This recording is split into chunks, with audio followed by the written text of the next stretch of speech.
Assalamualaikum warahmatullahi wabarakatuh. Bismillahirrahmanirrahim. Ashhadu an la ilaha illallah wa ashhadu anna Muhammadar Rasulullah. Allahumma salli ala sayyidina Muhammad wa ala ali sayyidina Muhammad. Rabbi syrah li sadri wa yassir li amri wahlul 'uqdatam min lisani yafqahu qawli. Amin. Bismillahirrahmanirrahim.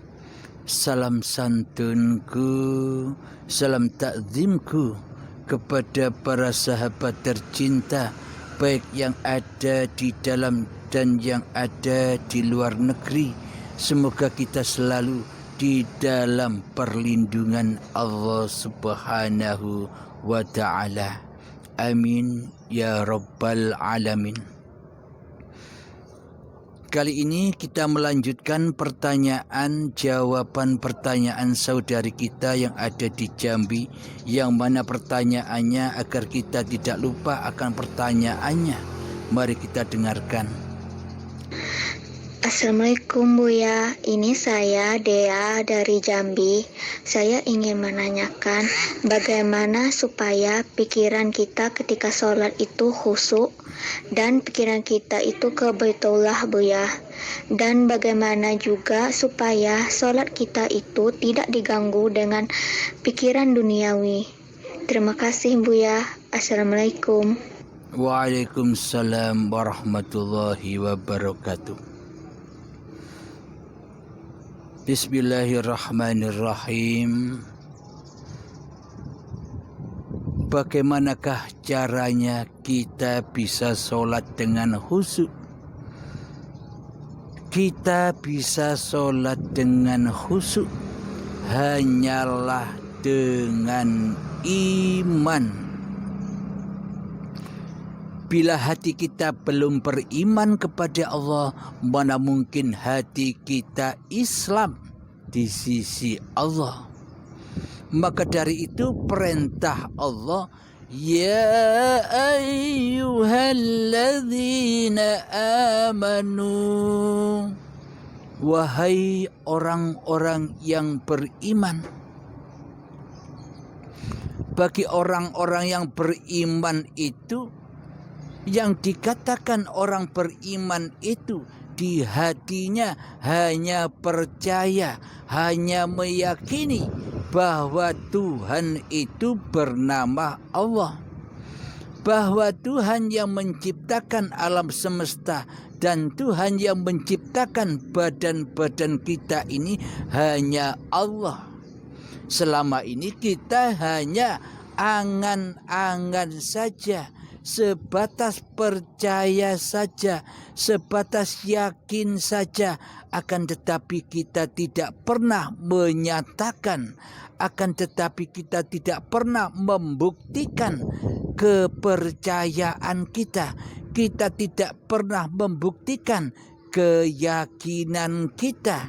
Kita hanya percaya saja, hanya gombal amoh. Percaya bahwa Tuhan itu ada, tapi tidak bisa, tidak pernah membuktikan kenyataan adanya Allah itu sendiri. Jadi imannya masih gombal amoh, masih awu-awu, masih dusta imannya. Akan tetapi jangan berhenti pada iman saja. Udkhulu fis-silmi kaffah. Wahai orang-orang yang beriman, wahai orang-orang yang ngaku-ngaku iman, jangan hanya berhenti percaya saja, masuklah ke dalam keselamatan secara kafah dan sempurna. Maksudnya, berpasrahlah dirimu, pasrahkanlah dirimu kepada Tuhan pencipta dirimu di hatimu. Itulah yang dinamakan Islam, iman yang kafah. Dengan apa caranya? Bagaimana mungkin kita bisa berpasrah diri kepada Allah sementara kita tidak tahu Allah? Bagaimana mungkin kita berpasrah diri kepada Allah sementara kita selama ini tidak nyembah Allah? Maka dari itu, bila ingin berpasrah diri, bila ingin mengabdikan diri, maka ya harus tahu siapa Allah itu, bagaimana zatullah itu, bagaimana sifatullah itu, bagaimana asma'ullah itu, dan bagaimana af'alullah itu. Selama ini yang kita tahu kan hanya zat diri hawa nafsu kita, zat nama diri kita, zat sifat diri manusia kita, dan zat af'al hawa nafsu kita sendiri di hati kita. Bagaimana mungkin kita bisa dikatakan nyembah mengabdi kepada Allah sementara yang kita abdi, yang kita sembah selama ini hanyalah hawa nafsu kita sendiri sebagai Tuhan yang mentuhani kehidupan dan badan ini selama ini. Jadi bagaimana kita mengenali Allah? Cara mengenali Allah adalah man arafa nafsahu, barang siapa tahu mengenal hakikat sejati diri manusianya, barang siapa mengenal asal usul kejadian diri manusianya, maka faqad arafa rabbahu, maka ia akan mengenal Tuhannya. Jadi untuk mengenal Allah itu wajib tahu diri dulu, wajib kenal diri dulu, wajib bermakrifat kepada siapa sih diri manusiaku ini, dari mana sih asal usul diri manusiaku ini. Harus dikupas total jenderal, harus sungguh-sungguh dikenali siapa diri manusiaku ini. Agar apa? Agar kita bisa mengenal Allah sebagai pencipta diri manusia kita. Bila diri kita saja tidak mengenal siapa diri manusia kita sendiri ini, bagaimana mungkin kita bisa mengenal pencipta manusia kita? Jadi untuk mengenal Allah kita wajib mengenal diri kita sendiri dulu. Kita sendiri ini Tuhan atau makhluk? Khalik apa makhluk? Tuhan atau hamba? Selama ini kan seolah-olah kita mengaku-ngaku menjadi hamba Allah. Tapi sebenarnya di dalam hati kita selama ini tidak pernah kita menjadi hamba. Melainkan selama ini kita berposisi sebagai Allah daripada sebagai hamba. Selama ini di hati kita berposisi sebagai sang Khalik daripada berposisi sebagai sang makhluk. Selama ini di hati kita berposisi sebagai pencipta daripada yang dicipta. Karena selama ini kita tidak tahu diri kita sendiri. Maka dari itu muhal kita akan tahu Allah.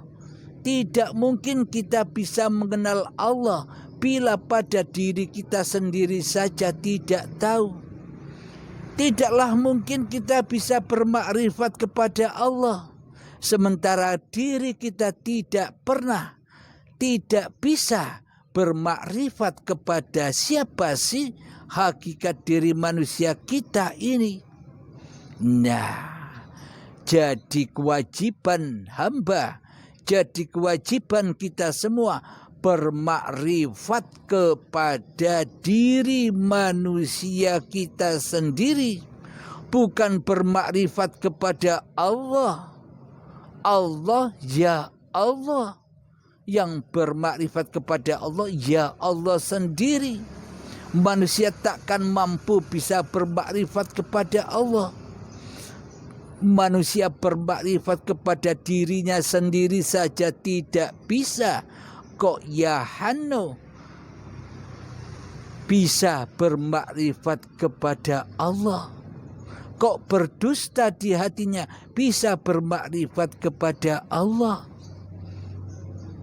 Makrifat kepada hawa nafsu sendiri saja tidak bisa, kok ngaku-ngaku bisa bermakrifat kepada Allah. Ini pemahaman yang salah paham. Seolah-olah manusianya bisa makrifat kepada Allah. Ini salah paham. Tidak ada, tak satu pun manusia bisa bermakrifat kepada Allah kecuali Allah. Makrifat manusia itu bukan kepada Allah, tapi makrifat manusia itu kepada man arafa nafsahu. Jadi tugas manusia hanyalah bermakrifat kembali kepada hakikat diri sejati manusianya dahulu. Bila manusia sudah kembali bermakrifat kepada hakikat diri sejati manusianya sendiri dulu, siapa hakikat manusianya, maka nyatalah ma'rifatullah. Jadi bukan manusianya yang bisa makrifat, tapi Allah lah yang bisa bermakrifat.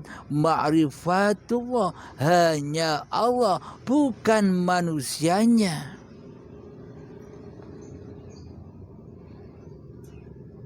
Bagaimana mungkin manusia bisa bermakrifat kepada Allah sementara hakikat sifat diri manusia itu mati?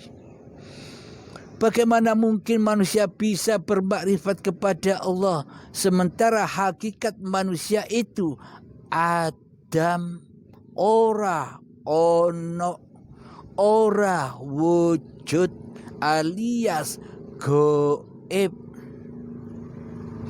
Bagaimana mungkin manusia bisa bermakrifat kepada Allah sementara sesungguhnya manusia itu tidak ada? Karena manusia selama ini merasa menjadi Tuhan yang bersifat wujud, yang bersifat hidup, yang bersifat berkuasa, yang bersifat punya kehendak. Akhirnya manusia merasa dirinya lah yang bermakrifat daripada ma'rifatullah. Karena manusianya selama ini telah berposisi sebagai Allah daripada berposisi sebagai hamba Allah. Dan kita selama ini memposisikan sebagai hamba daripada menjadi Tuhan. Buktinya Allah gaib, buktinya Allah tiada. Sementara sifat tiada dan sifat gaib itu miliknya siapa? Kan milik kita, kan milik hawa nafsu kita yang sebenarnya manusia ini adam, tidak ada, tidak wujud alias gaib. Jadi iman dan akidah kita selama ini serba terbalik-balik, serba terbolak-balik. Nah, bagaimana mungkin kita bisa khusyuk solat kepada Allah selamanya? Seumur hidup kita takkan bisa bila kita belum Islam, bila kita belum menjadi mu'allaf di sisi Allah, bila kita belum bersyahadat menyaksikan Allah dan Muhammad Rasulullah di hati kita, selamanya belum dikatakan Islam. Akan tetapi hati masih kufur, tak ada iman sebiji darah pun, apalagi Islam, apalagi bisa menjalankan rukun Islam secara batiniahnya, tak akan bisa. Pasti rukun Islam secara syariatnya hancur.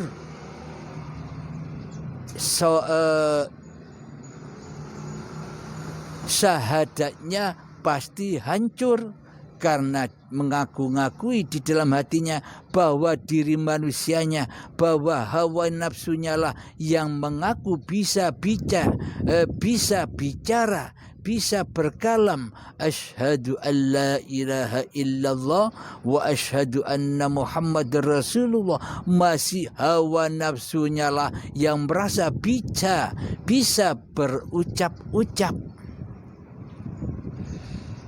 Solatnya pun juga hancur.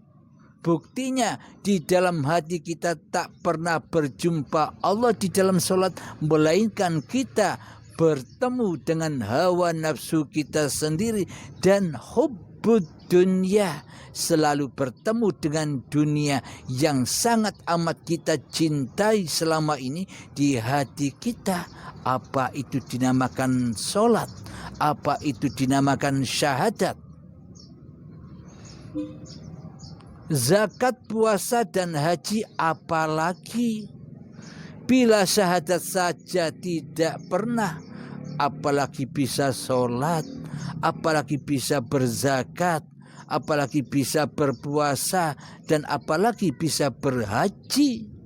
Syahadat saja belum bisa, hati belum Islam, bagaimana mungkin bisa melaksanakan rukun-rukunnya Islam?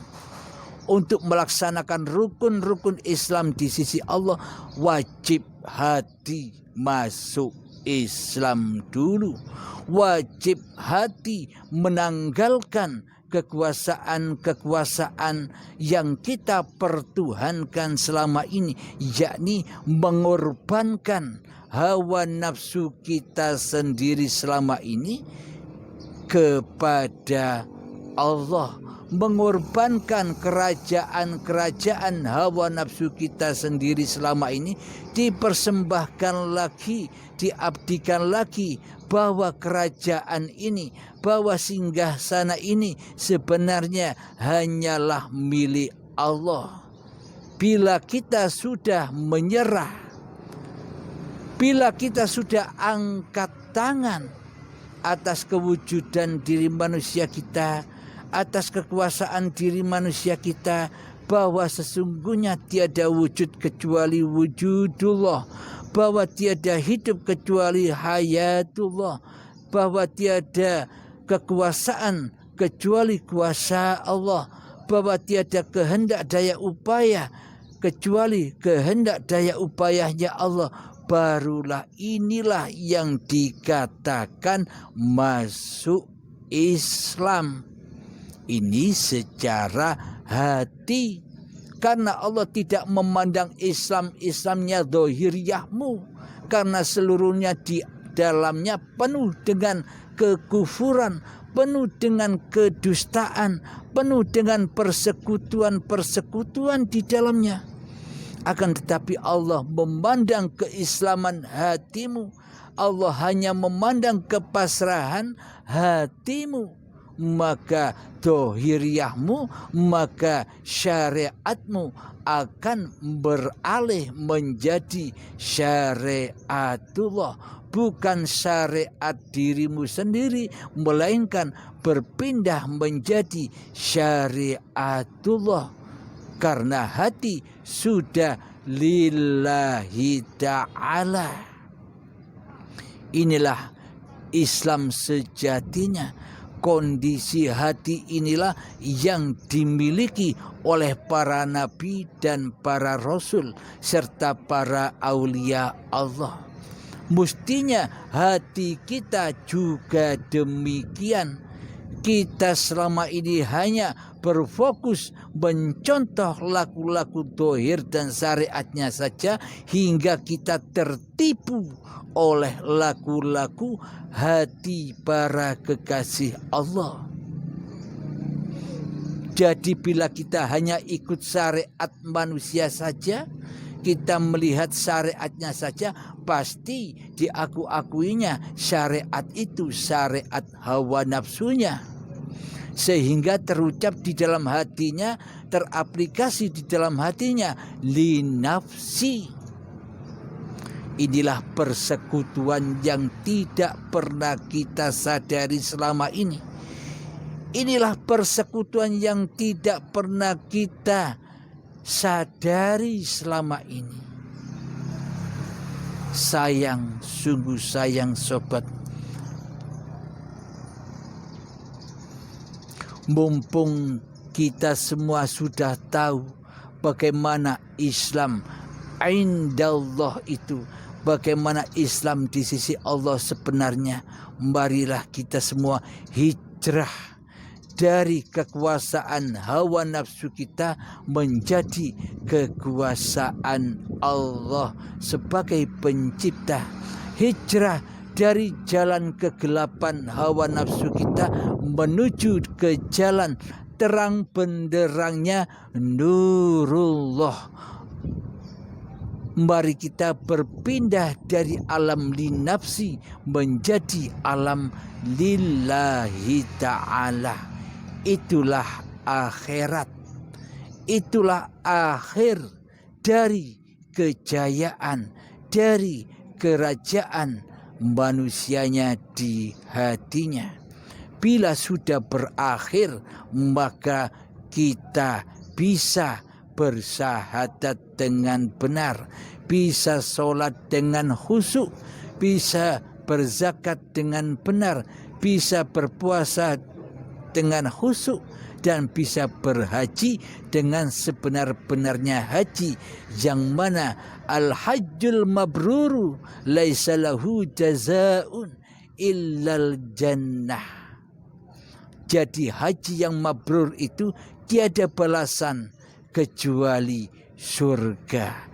Jadi hati yang sudah suci dari persekutuan-persekutuan kepada Allah, maka itulah hakikat yang sesungguhnya haji di sisi Allah yang pasti mabrur. Alhamdulillahirabbil alamin. Hanya demikianlah jawaban-jawaban 3 episode dari pertanyaan saudara kita yang dari Jambi ini. Semoga semua jawaban-jawaban yang sudah tertuang di dalam paparan-paparan ini membuat kita sadar, membuat kita terbangun dari tidur panjang kita yang selalu kita dibelai manis dengan hawa nafsu kita, agar kita lupa, agar kita tidak ingat akan kembali kita, agar kita tidak ingat kepada ajal yang akan menjemput diri kita, sehingga kita terlena di dalamnya, sehingga kita bertemu dengan baiatul akbar, dengan pelepasan, dengan perhitungan-perhitungan hak-hak Allah yang selama ini kita akui sebagai hak kita di saat sakaratul maut tiba. Semoga kita bisa menyadari sebelum ajal menjemput, karena ajal itu kapan datangnya kita pun tidak tahu. Maka berlomba-lombalah dengan ajalmu, berlomba-lombalah dengan kematianmu. Matilah sebelum matimu. Akhiru kalam, Rabbana atina fid dunya hasanah wa fil akhirati hasanah wa qina adzabannar. Rabbana atina fid dunya hasanah wa fil akhirati hasanah wa qina adzabannar. Rabbana atina fid dunya hasanah wa fil akhirati hasanah wa qina adzabannar. Wa sallallahu ala sayyidina Muhammad wa ala alihi wa sahbihi wa sallam walhamdulillahi rabbil alamin. Akhiru kalam, Assalamualaikum warahmatullahi wabarakatuh.